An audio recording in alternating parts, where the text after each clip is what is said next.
ओम श्री परमात्मने नमः. ओम श्री सद्गुरुवे नमः. श्री संत गजानन महाराज भक्तमंडळ ठाणे यांच्या दरवर्षी होणाऱ्या गजानन महाराज प्रगट दिनाच्या निमित्तानं आता यावर्षी करोनाच्या संकटामुळे ऑनलाईन होत असलेल्या श्री संत गजानन विजय ग्रंथ याच्या चिंतनाचं अध्याय 15वा हा माझ्याकडे माझ्या भाग्यानं मला प्राप्त झालेला आहे. सर्वप्रथम तुम्हा सर्व भाविक भक्तांना मी मनपूर्वक वंदन करतो. माऊलींनी 9व्या अध्यायामध्ये यांची फार वाखाणणी केलेली आहे. साक्षात जर समोर बसलेले असले श्रोते तर त्यांच्या दृष्टीनं एक वेगळ्या प्रकारची प्रेरणा आणि शक्ती ही वक्त्याला भेटत असते. माऊली म्हणतात की जे दिठिवा तुमचा वरुषे तो सकलार्थ मती सिद्धी पिके एरवी कोंभेला उन्मेष सुके जर उदास तुम्ही. पण आता याच्यामध्ये कोणी उदास राहण्याचं वगैरे कार्य नाहीच. तर सर्व ज्ञात अज्ञात अशा भाविक भक्तांना श्रोत्यांना मी या ठिकाणाहून व्यासपीठावरून मनपूर्वक वंदन करतो. मला जो अध्याय 15वा याचं चिंतन जे करायचं आहे त्या अध्यायाचं अतिशय एक वैशिष्ट्य मी या गजानन विजय ग्रंथाचं ज्यावेळेस चिंतन केलं त्यावेळेस माझ्या लक्षात आलं, बारकाईने चिंतन केलं तेव्हा, की हा सर्वात लहान म्हणजे फक्त 141 ओव्यांचाच हा अध्याय आहे. आणि त्या अध्यायामध्ये लोकमान्य टिळकांची अकोल्यामधली जी सभा आहे त्या सभेचं एक वर्णन आहे. आणि दुसरं जे ते श्रीधर गोविंद काळे हे कोल्हापूरचे गृहस्थ आहेत त्यांच्याबद्दलचं वर्णन त्याच्यामध्ये. हे दोन महत्त्वाच्या गोष्टी त्याच्यामध्ये आहेत. आणि विशेषतः ह्या दोन्ही गोष्टी ज्या आहेत ह्या ऐहिकातल्या गोष्टी आहेत. म्हणजे एरवी गजानन विजय ग्रंथामध्ये पारलौकिक किंवा ज्याला आपण असं म्हणू शकतो की महाराजांच्या आध्यात्मिक आणि इतर शक्तीच्याबद्दलचं वर्णन आहे. परंतु या ग्रंथाच्या 15व्या अध्यायामध्ये आपल्याला सामान्यतः या ऐहिक गोष्टीचं वर्णन या ठिकाणी सापडतं. पण त्याचा संबंध आपण हळूहळू पाहूया कसा आहे. या चिंतनाकरता साधारणतः एक ओळी आपण सुरुवातीला आपल्या या अध्यायातली आपण घेऊया. संत साक्षात ईश्वर चालते बोलते भूमीवर त्यांच्या कृपेचाच आधार जया मिळे तो मोठा. अशा प्रकारची 138 नंबरची ओळी या अध्यायामध्ये आहे. तशीच एक सुंदर ओळी पहिल्या अध्यायामध्ये आहे. संत हे भूमीवर चालते बोलते ईश्वर वैराग्याचे सागर दाते मोक्षपदाते. म्हणजे त्याच्यामध्ये त्यांची शक्ती वेगळ्या पद्धतीने सांगितलेली, परंतु इथे मात्र या त्यांच्या कृपेमुळे कशा प्रकारचा आधार माणसाला मिळतो असं वर्णन ठिकाणी केलेलं आहे.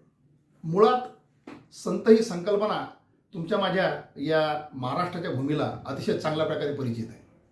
आपण खरोखर भाग्यवान लोक आहोत की महाराष्ट्राच्या पुरोगामी भूमीवर जिथं संतांनी आपल्या विचारानं अतिशय समृद्ध अशी विचारधारा संत साहित्यातून निर्माण केली.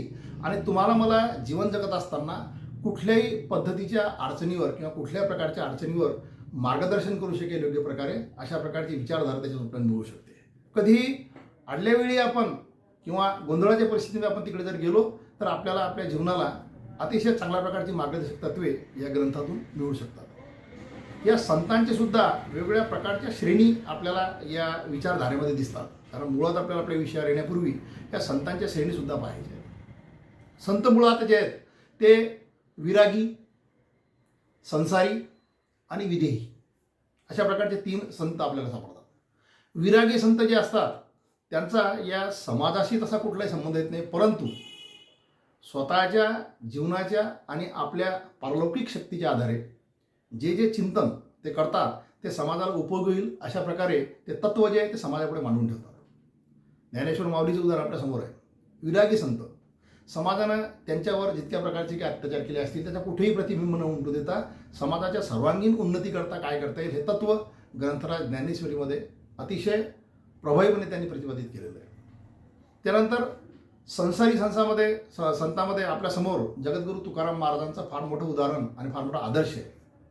जीवनामध्ये संसारामध्ये असून आपण वेगवेगळ्या प्रकारच्या अडचणीला जे सामोरं जातो आणि तिथे कधी कधी निराश होतो. ते नैराश्य आपल्याला घेरतं आणि तिथून आपल्या जीवनाची वाटचाल कधी कधी वेगळ्या पद्धतीने होते. पण तशा ठिकाणी चुकलिया वर्म फेरा पडे, अशा प्रकारचे वेगवेगळ्या प्रकारचे जे त्या अभंगगाथेतून तुम्हाला मला सल्ले दिलेले आहेत ते जर पाहिले तर आपण चुकल्यानंतर आपल्याला जी अडचण येते ती अडचण दुसऱ्याला येऊ नये अशा प्रकारचं सांगणारा संत जो आहे तो जगद्गुरु तुकाराम. म्हणजे आचरण माणसाने शुद्ध कसं व्हावं, म्हणजे पहिल्या याच्यामध्ये तत्व आणि दुसऱ्या याच्यामध्ये आचरणातून आपण शुद्ध कसं व्हावं हे ते सांगतात.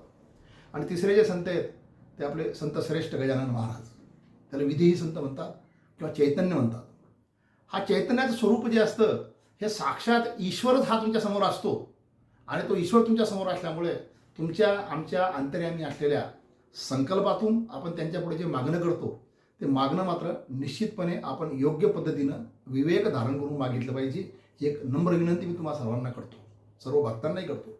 कारण आपला सातत्यानं आयुष्यामध्ये आपल्याला ऐहिक गोष्टीची मागणी असते आणि ती मागणी पूर्ण करता करता कधी कधी त्या भगवंताला सुद्धा तुमचं माझं हसू येऊ शकतं. हा एक विचार केला पाहिजे आपण. आणि म्हणून विदेही संत जे असतात त्याच्याकडे जात असताना निर्विकार भावनेने गेलं पाहिजे. कारण ते तुमच्या माझ्या अंतर्यामी सगळ्या गोष्टी ओळखत असतात. ज्ञानेश्वरीमध्ये त्याच्याबद्दलही फार सुंदर एक ओवी आहे. त्या दुसऱ्या अध्यायामध्ये ज्ञानेश्वर महाराज त्या ठिकाणी म्हणतात की या चैतन्य माझी गुप्त असे चैतन्य असे सर्वगत ते तत्वज्ञ संत ओळखती. या उपाधी माझी गुप्त चैतन्य असे सर्वगत ते तत्वज्ञ संत ओळखती. म्हणजे तुमच्या माझ्या अंतर्यामी काय काय गोष्टी आहेत हे संत ओळखत असतात आणि त्या पद्धतीनं आपण त्यांच्यासमोर काही न बोलता ते आपल्याला काही गोष्टी देऊ शकत असतात. हे सांगणारी ती ओवी आहे. संत साक्षात ईश्वर चालते भूलते भूमीवर, त्यांच्या कृपेचा आधार जया मिळे तो मोठा. कृपा मिळणे, कृपा प्राप्त करणे याकरता आपल्याला काहीतरी व्रत करावं लागत असतं, साधना करावं लागत असते आणि ती निर्विकारपणे जर केली आपण तर आपल्याला निश्चितपणे ती कृपा मिळू शकत असते. आपण जर सातत्यानं मागत गेलो तर आपली अडचण येते. या गजानन विजय ग्रंथामध्ये भास्करांचं चरित्र तसं आहे, बाळाभाऊंचं चरित्र तसं आहे आणि म्हणून त्यांच्यावर तशी कृपा झालेली आहे. हे आपण या ठिकाणी लक्षात ठेवणं आवश्यक आहे. असो, संतांची हे प्रकार पाहिल्यानंतर त्या अध्यायाच्या सुरुवातीला आपण म्हणजे त्या अध्यायामध्ये आपण प्रवेश करू. विषय प्रवेश जो असतो तो मंगलाचरण. मंगलाचरण हा प्रत्येक अध्यायामध्ये ज्ञानेश्वरी असो, ग्रंथराज ज्ञानेश्वरी असो किंवा गजानन विजय ग्रंथ असो, याच्यामध्ये दासगणू महाराजांनी प्रत्येक ठिकाणी काहीतरी अशा प्रकारचं जे आहे ते एखाद्या ईश्वराचं स्तवन केलेलं आहे. याच्यामध्ये या 15व्या अध्यायामध्ये त्यांनी वामन अवतार जो आहे त्याचं वर्णन केलं आहे. 5व्या अवताराचं कश्यपात्मज म्हणजे कश्यपाचा मुलगा आणि बळीराजाचा त्यांचा संबंध त्यांनी सांगितलेला आहे. आणि मृत्यूलोकातून पाताळामध्ये तुला मी राज्य देतो आणि तिथे मी स्वतः द्वारपाल म्हणून तुझं उभं राहतो, अशा प्रकारचं त्यांचं वर्णन त्या ठिकाणी केलेलं आहे. आणि मग तिथून खऱ्या अर्थानं या अध्यायाची सुरुवात होते. बाळ गंगाधर टिळक म्हणजे लोकमान्य टिळक हे या भारतीय स्वातंत्र्याचे खऱ्या अर्थानं जो जहाल गट होता त्याचे अतिशय प्रभावीपणे मांडणी करणारे किंवा सर्व अभ्यासानं परिपूर्ण असलेले असे एक नेते होते. म्हणजे त्यांच्या मृत्यूनंतर 1920 नंतर ती थोडीशी अहिंसात्मक अशी चळवळ झाली आपल्या देशातली, परंतु तोपर्यंत एक द्वेष, एक जोश अशा प्रकारचा बाळगून आपल्या भारतीय स्वातंत्र्याचं हे जे सर्व योगदान जे होतं ते तशा पद्धतीचं होतं. असो, बाळ गंगाधर टिळकांबद्दल अतिशय सुंदर ओवी दासगणूंनी रचलेली आहे. टिळक बाळ गंगाधर महाराष्ट्राचे कोहिनूर, दूरदृष्टीचा सागर, राजकारणी प्रवीण होतो, अशा पद्धतीने त्यांचं वर्णन केलं त्यांनी.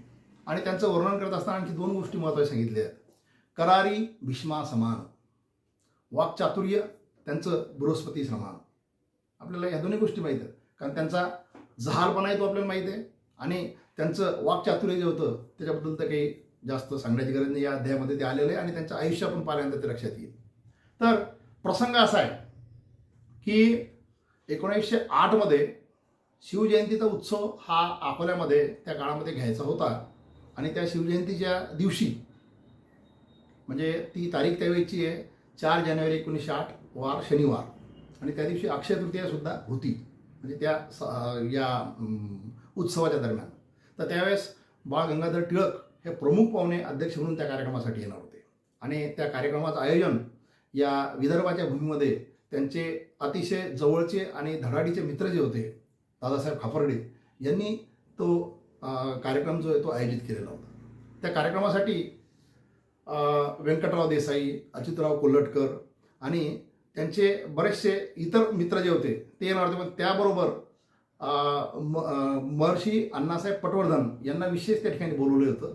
आणि ते बोलत असताना त्या सभेमध्ये, म्हणजे सभेचं नियोजन करत असताना जी चर्चा झाली, त्या चर्चेमध्ये कुणीतरी सांगितलं की आपण या ठिकाणी प्रमुख उपस्थितीमध्ये संतश्रेष्ठ गजानन महाराजांना आणावं.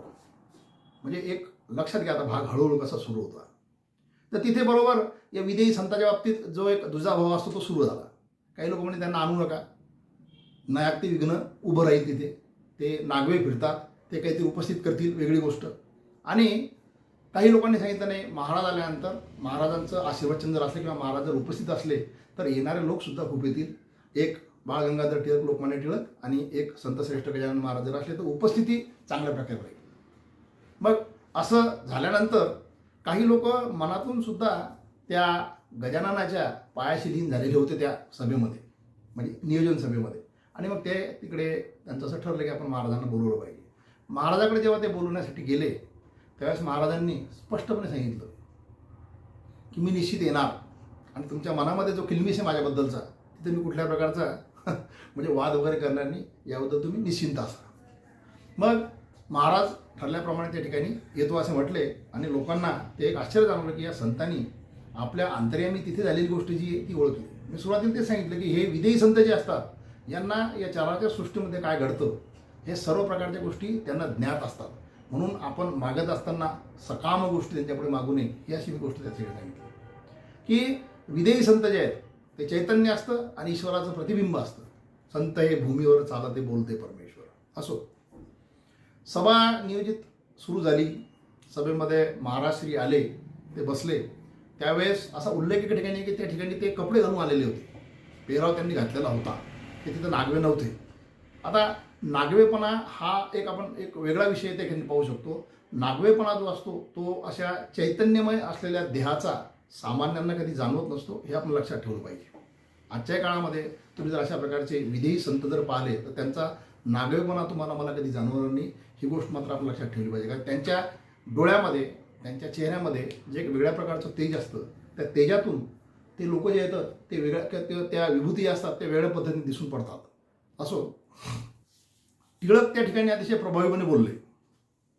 टिळकांचं हे भाषण जे हे केसरीच्या खंड क्रमांक 6 मध्ये आलेलं आहे. त्यातून त्यांनी सांगितलं की हे वेगवेगळ्या प्रकारचे आपण, कारण त्याच्या आधी एक 8-10 वर्ष 12 वर्षापासून हे शिवजयंती वगैरे हे उत्सव सुरू केले होते टिळकांनीच, लोकांना एकत्रित आणण्याच्या दृष्टिकोनातून. मग त्या ठिकाणी ते सभेमध्ये बोलत असताना त्यांनी वेगवेगळ्या गोष्टी ज्या सांगितल्या त्या महत्त्वाच्या आहेत. त्या भाषणामध्ये त्यांनी सांगितलेल्या आहेत की आपल्या रोजच्या संसारातून बाहेर पडून आपलं मन उल्हासित व्हावं अशा पद्धतीनं काही सण अरेंज केलेले असतात किंवा ऑर्गनाईज केलेले असतात किंवा आयोजित केलेले असतात. पण त्याचबरोबर आपल्या स्वतःच्या जातीकरता, आपल्या धर्माकरता, आपल्या देशाकरता आपण एकत्र यावं ही बुद्धी निर्माण व्हावी या निमित्तानं सुद्धा काही सण नियोजित केलेले असतात, आयोजित केलेले असतात. आणि त्यातला हा शिवजयंतीचा उत्सव याकरता महत्त्वाचा आहे की तो काळ जर आपण पाहिला 1908चा पारतंत्र्याचा काळ होता. त्या पारतंत्र्याच्या काळामध्ये जर पारतंत्र्याच्या नैराश्यानं जे लोक गर्भगणित झालेले आहेत, ज्यांच्या हातापायातलं त्राण निघून गेलेलं आहे, त्यांना जर प्रेरणा द्यायची असेल तर तशा प्रकारची प्रेरणा देण्याकरता सर्व विपरीत परिस्थितीवर मात करून आपल्या या स्वराज्याची स्थापना करणारे छत्रपती शिवाजी महाराजांसारखं चरित्र नाही. म्हणून ही शिवजयंती जी आहे ही आपण अशा पद्धतीनं साजरी करत आहोत. आणि म्हणून देशप्रेमाची जर खऱ्या अर्थानं कळवळ आतून निर्माण करायची असेल तर शिवाजी महाराजांच्या चरित्रासारखं प्रेरक चरित्र नाही, अशा प्रकारची गोष्ट किंवा अशा प्रकारचं त्यांच्या भाषणामध्ये त्यांनी मुद्दा मांडला. आणि त्यांनी दुसरी एक गोष्ट त्यावेळेस मांडली की ज्या देशामध्ये पारतंत्र्य आहे तिथल्या लोकांची मनं जे येतं ती पूर्णपणे विझवून गेलेली असतात, त्यांच्या बुद्धीवर एक प्रकारचं मळब आलेलं असतं आणि अशा प्रकारचा मृतप्राय देश जो आहे तो कधीही यशस्वी होऊ शकत नाही. म्हणून त्यांनी या शक्तीच्या विरुद्ध लढलं पाहिजे अशा प्रकारे ज्यावेळेस ते बोलले त्यावेळेस महाराज उभे राहून एक गोष्ट बोलली त्या ठिकाणी की तू असं बोलशील तर तुला काढण्या पडतील, तुला तुझ्या दंडाला दोऱ्या आवळून ते घेऊन जातील. आणि ते परत बसून गेले. संतांना भविष्य काही प्रमाणात दिसत असतं, ते द्रष्टे असतात. आणि ही गोष्ट जी सांगितली त्यांनी त्याची लगेच प्रचिती आली. 24 जून 1908ला देशद्रोहाचा खटला लोकमान्य टिळकांवर अशा प्रकारच्या भाषणातून भरला गेला. त्याच्यामध्ये अकोल्याचं भाषणसुद्धा एक महत्त्वाचं होतं. आणि 22 जुलै 1908ला त्यांना 6 वर्षाची काळ्या पाण्याची सजा दिली. त्या दरम्यानच्या काळामध्ये लोकमान्य टिळकांना ज्यावेळेस त्यांचा खटलावर चालू होता त्यावेळेस दादासाहेब खापर्डेंनी कोल्हटकरांना महाराजांकडे पाठवलं की महाराजांना सांगा काहीतरी करा. तर महाराजांनी सांगितलं याच्यामध्ये काहीच करता येणार नाही, त्यांना फार दूर जावं लागणार आहे. आणि त्यांना भाकर प्रसाद म्हणून दिली. आणि या शक्तीच्या बळावर तो तिकडून काहीतरी अद्वितीय कामगिरी करून येईल अशा प्रकारचा आशीर्वाद सुद्धा दिला. आणि ते मंडाल्याच्या तुरुंगामध्ये 22 जुलै 1908 नंतर गेले.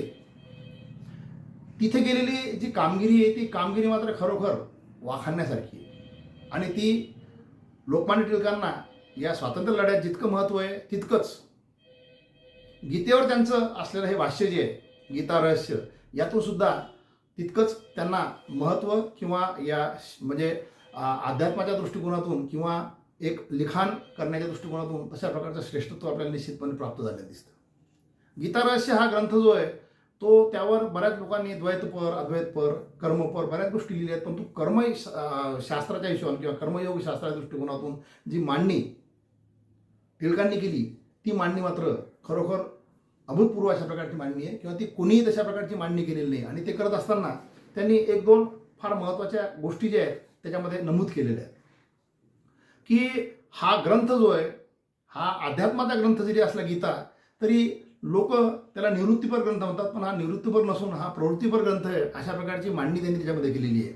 म्हणून कर्म कधीही करत असताना ते जर युक्तीनं केलं तर त्या कर्माच्या पापाचा आपल्यावर बोजा न होता आपण त्यातून मोक्षच प्राप्त होऊ शकतो. आणि ते नीतिशास्त्र खरोखर ज्ञानाच्या दृष्टिकोनातून कुठल्या ग्रंथात सांगितलं असेल तर गीतेमध्ये सांगितलेलं आहे. ही गोष्ट लोकमान्य टिळकांनी त्याच्यामध्ये अधोरेखित केली. म्हणून गीता रहस्य ग्रंथ हा लोकमान्य टिळकाच्या जीवनातील एक अतिशय महत्त्वाचा भाग मानला जातो.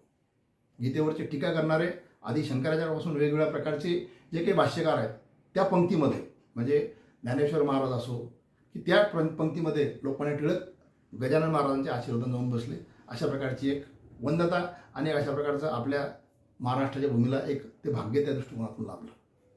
जसं ज्ञानेश्वर महाराजांनी ज्ञानेश्वरी लिहिली तशा पद्धतीने गीता रहस्य हे गीतेवरचं भाष्य लोकमान्य टिळकांनी लिहून एक अभूतपूर्व अशा प्रकारची कामगिरी या निमित्ताने केली. या गीता रहस्याबद्दल आपण थोडंसं पाहूया. या गीता रहस्यामध्ये प्रस्तावनेमध्ये अतिशय 2-3 चांगल्या गोष्टी किंवा आपल्याला अभिमान वाटेल अशा गोष्टी लोकमान्य टिळकांनी लिहिलेल्या आहेत. कारण कर्म अकर्म आणि जे नीतिशास्त्राचं तत्त्वज्ञान आहे त्याच्यावर अरिस्टॉटलचा एक ग्रंथ आहे.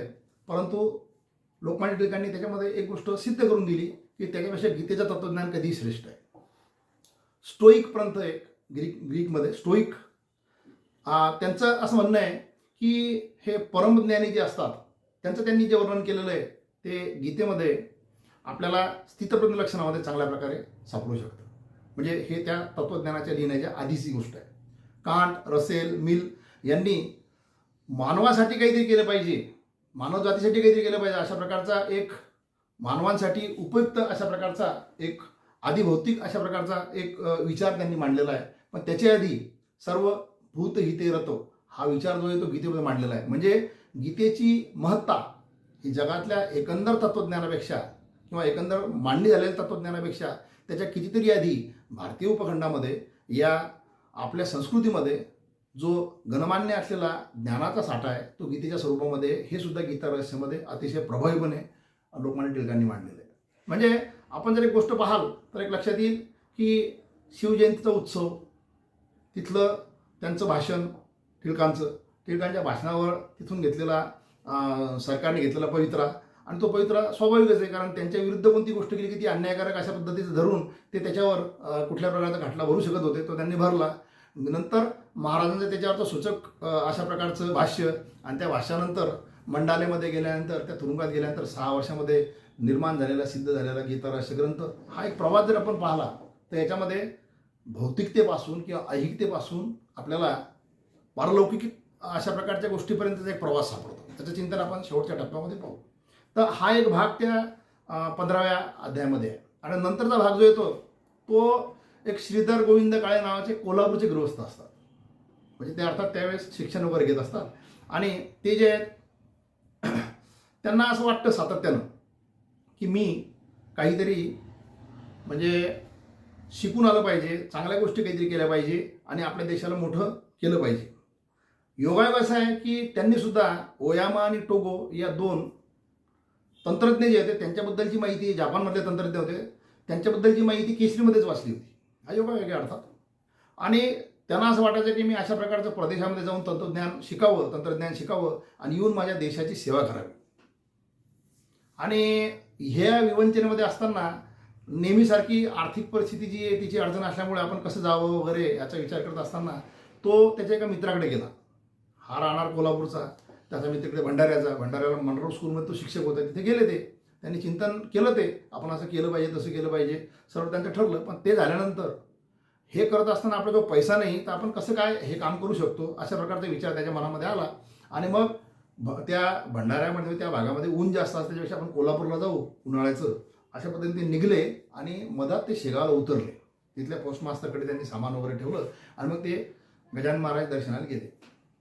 तिथे दर्शनाला गेल्यानंतर पुन्हा तिथे तीच परिस्थिती मी सांगतो ती म्हणजे या अध्यायामध्ये परा आणि अपरा हे सातत्यानं तुम्हाला दिसेल की एक पारलौकिक आणि एक ऐहिक याचं सातत्यानं तुम्हाला चिंतन दिसेल. यांच्या मनामधली जी खळबळ आहे, यांच्या मनामधली जी गोष्ट आहे ती गजानन महाराजांनी थोडी ओळखली आणि ते बोलते जाते. ते म्हटले की तुम्हाला कुठेही बाहेर जाण्याची गरज नाही. तुम्ही बाहेर जाऊन काय करू शकता, तंत्रज्ञान वाढवू शकता आणि त्या देशाची किती प्रगती करू शकता. या देशाला तशा प्रकारच्या कोणत्या प्रगतीची गरज नाही, कारण तुम्ही जास्तीत जास्त भौतिकात प्रगती करू शकता. पण हा देश जो आहे तो भौतिकापेक्षा योगशास्त्रापेक्षा अध्यात्मशास्त्रामध्ये अतिशय प्रगत आहे. आता जे लोक समोर बसलेले त्यांच्या कुठल्या प्रकारचं म्हणजे त्यांच्याबद्दलची कुठल्या प्रकारची माहिती नसताना किंवा ते बोलले नसताना त्यांच्या अंतर्यामीची गोष्ट सांगणं ही संतांच्या दृष्टिकोनातून त्यातल्या त्यात विदेही संत असलेल्या संतश्रेष्ठ गजानन महाराज दृष्टिकोनातून काही नवीन गोष्ट नव्हती. परंतु ती अचंबित पडली हा काय प्रकार आहे की आपल्या अंतर्यामी असलेली गोष्ट या व्यक्तीने या संतांना ओळखली आणि ते त्यांच्या चरणी लीन झाले.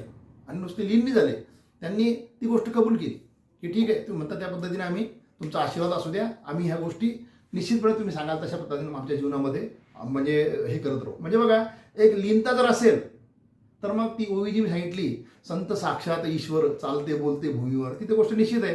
त्यांच्या कृपेचा आधार जया मिळे तो मोठा. आणि खरोखर हा श्रीधर गोविंद काळे जो आहे त्यांनी नंतर पुढे BA केलं, MA केलं आणि नंतर ते शिवपुरी इथल्या एका कॉलेजला प्रिन्सिपल म्हणून लागले. शिंद्यांचं ते कॉलेज आहे तिथे प्रिन्सिपल म्हणून त्यांनी काम केलं. तर ह्या दोन गोष्टी ज्या आहेत, लोकमान्य टिळकांची गोष्ट आणि श्रीधर गोविंद काळे यांची गोष्ट, ह्या दोन्ही गोष्टी ज्या आहेत या गोष्टीचा आणि या अध्यायाचा आणि इतर श्री गजानन विजय ग्रंथाचा एक वेगळा विचार आपल्याला फक्त शेवटच्या 5-10 मिनिटांमध्ये करायचा आहे.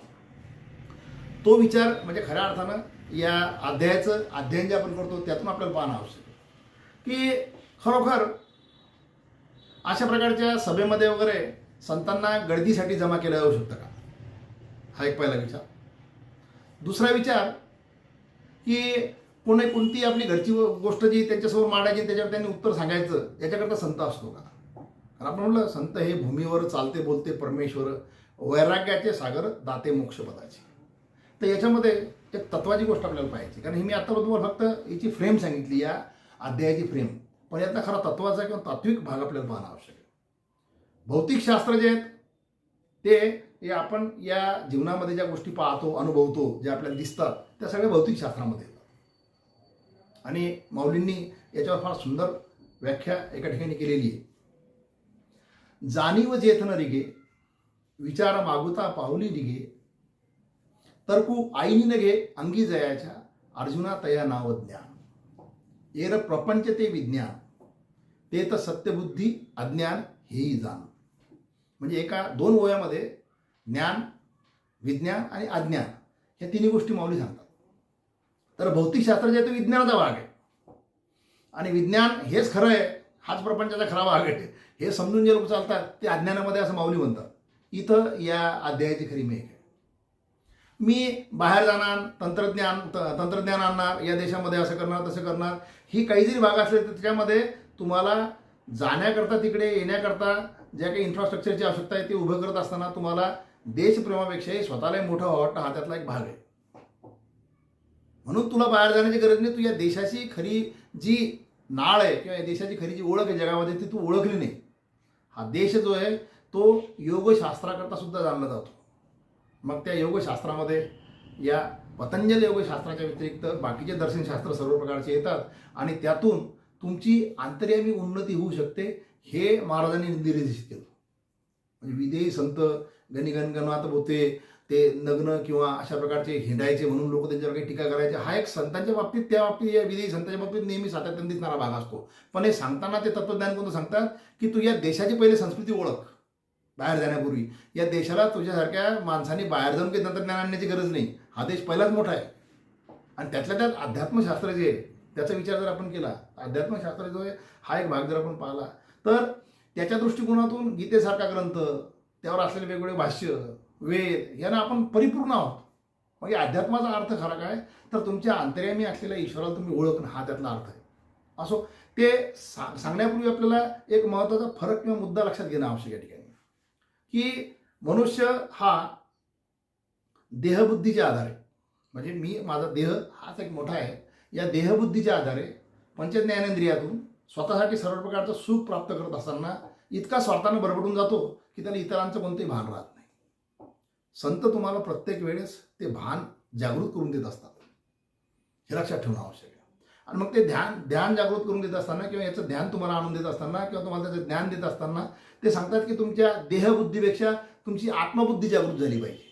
मग आत्मबुद्धी जागृत झाली पाहिजे म्हणजे काय, त्याच्याकरता अध्यात्मशास्त्र माणसाला लक्षात आलं पाहिजे की मी जसा आहे किंवा माझं जे स्वरूप आहे त्या माझ्या स्वरूपासारखे इतर स्वरूप आहेत. ममय वंशे जीवलोके जीवभूता सनातन.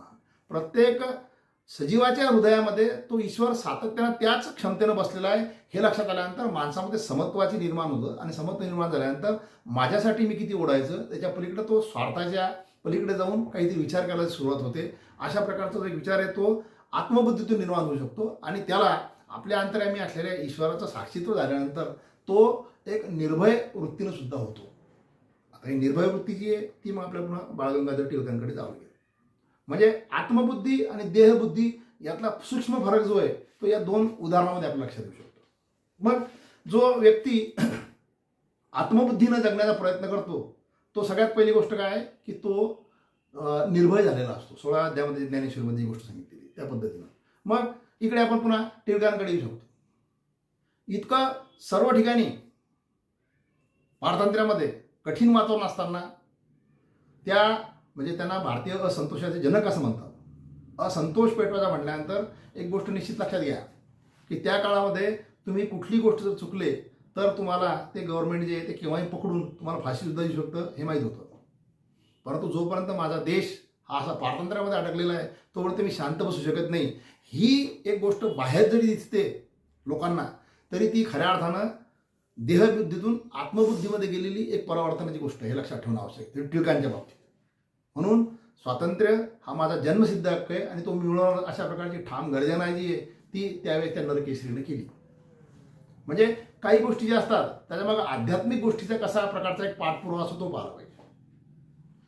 इकडे गजानन महाराज ज्यावेळेस त्यांना सांगतात की भौतिकतेपेक्षा अध्यात्मशास्त्र फार मोठं आहे, परंतु हे सांगत असताना टिळकांच्या सभेमध्ये इथे गेले. अध्यात्मशास्त्र होतं मग तिकडे जाण्याची काय गरज होती, परंतु त्याच्यामागे एक पुन्हा आणखी मेघ आहे ती लक्षात घेणं आवश्यक आहे की तुमचं अध्यात्मशास्त्र असेल, तुमचं धर्मशास्त्र असेल, तुमचं काही जरी गोष्ट असेल की जी तुमच्याजवळ जगापेक्षा श्रेष्ठ आहे, पण ती असण्याकरता तुम्हाला ऐहिकतेमध्ये तुमचा देश, तुमचा धर्म, तुमची जी वाणी आहे, तुमचा जो विचारधारा आहे, तुमचा जो समाज आहे तो टिकला पाहिजे. म्हणजे आता लक्षात घ्या एक फार मोठं सूत्र लक्षात दिले की टिळकांसारख्यांच्या सभेमध्ये मला गेलं पाहिजे. तिथं गेल्यानंतर जी एक परिवर्तनाची आणि एक मोठ्या प्रकारच्या बदलाची नांदी जी सुरू होईल या स्वातंत्र्याकरता ती होणं आवश्यक आहे. कारण जोपर्यंत हा देश पारतंत्र्यामध्ये आहे तोपर्यंत मी माझा किती मोठेपणा सांगितलं त्याला काही अर्थ नाही हे गजानन महाराज चांगल्या प्रकारे ओळखून होते. आणि म्हणून टिळकांसारख्याच्या मागे मी जर राहिलो तर हा देश टिकेल, हा स्वातंत्र्य होईल. हा देश टिकून स्वातंत्र्य झाल्यानंतर इथला धर्म टिकेल आणि हा धर्म टिकेल तर इथलं अध्यात्म टिकेल. आणि हे अध्यात्म जे टिकवायचं असेल तर हे अध्यात्म टिकवण्याकरता भौतिकतेपेक्षा ह्या अध्यात्माचे विचारधाराचे पाईक लोक आवश्यक असतात. ही गोष्ट श्रीधर गोविंद काळ्यांना त्यांनी वेगळ्या पद्धतीने सांगितली. म्हणजे खऱ्या अर्थानं परा म्हणजे पारलौकिक आणि अपरा म्हणजे नष्ट होणाऱ्या पंचमहाभौतिक अशा दोन्ही गोष्टीचा संयोग असलेला अतिशय अद्भुत अशा प्रकारचा हा 15वा अध्याय असं मला वाटते. या चिंतनाच्या निमित्तानं ज्यावेळेस मी याला कथेच्या पलीकडे जाऊन विचार करण्याचा प्रयत्न केला तेव्हा माझ्या ही गोष्ट लक्षात आली की महाराजांसारख्या विधेयी व्यक्तीला इकडे टिळकांच्या बरोबर जाण्याची गरज काय होती, आणि कुठलाही व्यक्ती आला समोर बसला त्याला तू असं कर तसं करे सांगण्याची काय गरज होती. परंतु हे सांगत असताना एक फार मोठं शास्त्र त्याच्या मागे चालतं. आणि म्हणून एकांगी विचार करणाऱ्या मंडळीसाठी आपण यातून एक संदेश देऊ शकतो. कारण आपल्या समोर तुमच्या माझ्या भक्तीला श्रद्धेला तशा प्रकारचे नमन करणारे बरेच लोक असतात. ते कधी कधी भोळे भाविक सुद्धा असतात. ते तुमच्या फक्त अंतर्यामी असलेल्या भक्तीला नमन करतात. पण तुमची माझी भक्ती जी आहे ती ज्ञानोत्तर भक्ती असावी. 9व्या अध्यायामध्ये 10व्या अध्यायामध्ये त्याचं वर्णन केलं. ज्ञानोत्तर भक्ती जर असेल तर तुम्हाला निश्चितपणे ती गोष्ट लक्षात येईल.